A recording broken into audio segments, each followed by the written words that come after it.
have come here to chew bubblegum and kick ass.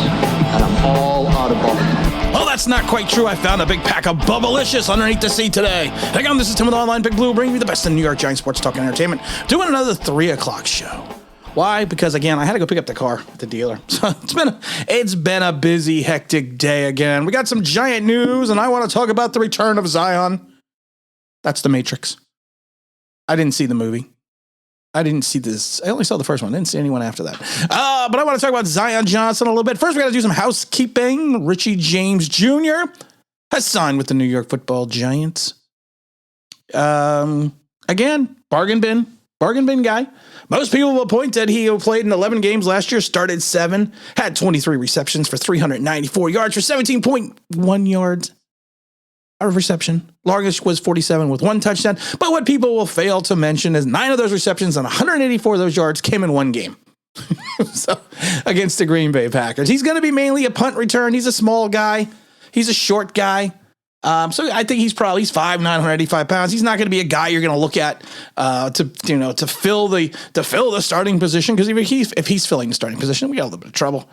He's going to be more of a punt returner. He's going to be more of a kickoff guy. I think he's going to be more practical use as a kick returner. I think that's going to be more of his expertise.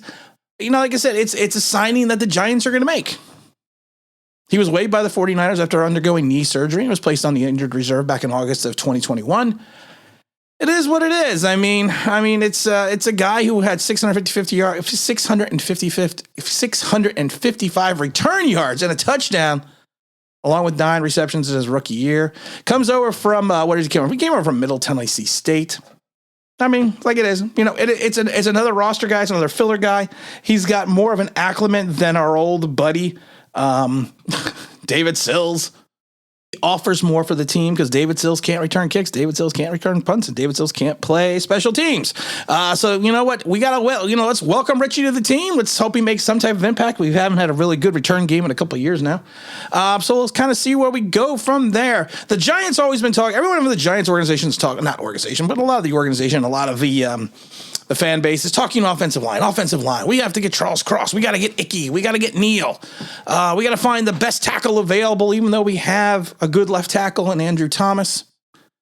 I'm not a big proponent of taking a guy who has strictly been playing left tackle in college and moving him to right tackle, especially when his skill set more lends itself to be a left tackle. Not looking at you, Charles Cross. But you know what? There's another guy who I liked, who we've talked about a couple times on the streams, and that's Zion Johnson. Now, Zion, of course, he was a transfer to Boston College from Davidson, and he really became a starter right away. And when he came into Boston College, the Eagles actually had a pretty good offensive line. So, I mean, it's not like he was a guy that, just came in and started because they didn't have any talent. He's a physical blocker. I like the fact that he has consistent technique. He's very repetitive with his technique. He's a smart guy. He's rarely caught in a poor position or a poor posture in his pass blocking or his run blocking. He controls his size and his frame. And he's, like I said, he's another guy, 6'3", 312 pounds. He probably can bulk up. I think he's got a little bit of space to bulk up on that frame. The only thing is, I think he is going to be, in my mind, he's going to be a guard. He's going to play guard in this league. And I think he may even be a plug and play guard. And I would keep him on the left side. And that's how consistent I think his technique is. What I think about Zion is, I think of his versatility. To me, he can play multiple positions on the line. And I think he's going to fit more of a zone run scheme, which is fine. And like, I'm vamping as I try to find my top 51 list and see where I ranked Zion, because Zion has been moving up the charts a little bit. I know in a lot of draft boards, he's moved up into the top 30. I'm looking at my draft board here. Where do I have Zion on my draft board? Let me see here. I actually have him at 34. So he's gone up from, I had him at 46 and I've moved him up to 34 on my list. I just think he's a tough guy. He's aggressive. I think physically, he's got the correct mentality. He's always, and if you ever watch some of his film, go watch the Virginia Tech game. Go watch that. Because he is a guy that's always looking to finish his blocks.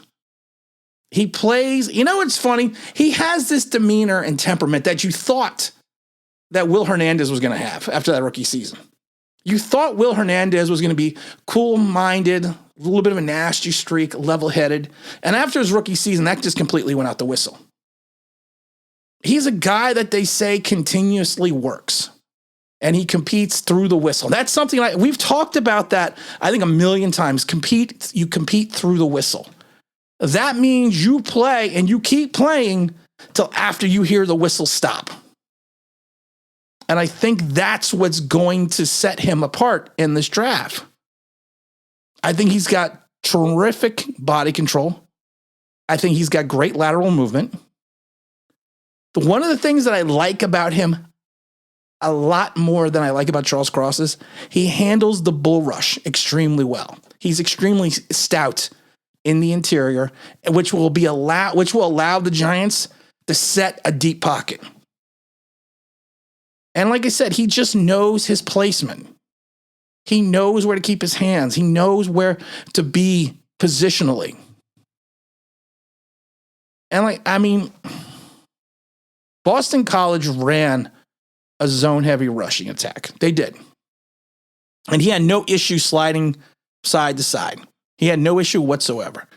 And for a guy that size, he was able to quickly redirect his weight and his space when he had to perform in that heavy, heavy zone rushing scheme or rushing attack that Boston College ran. I would like to see him get a little stronger. I think he has average power.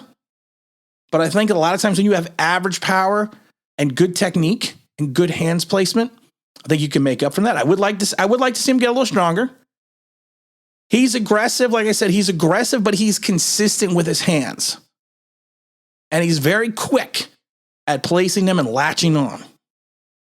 And he's one of those guys that wins the first contact when you're in the trenches. They say that he's extremely intelligent in reference to his football IQ. And he basically forced his way into the lineup when he got to Boston College. They say he has a natural sense, a natural timing to execute his assignments. That's what people say. And I was actually speaking, and some of this information I've got from the same gentleman who gave me all the information a couple years back for Andrew Thomas, who he said the Giants would not pass on Andrew Thomas. And of course they didn't.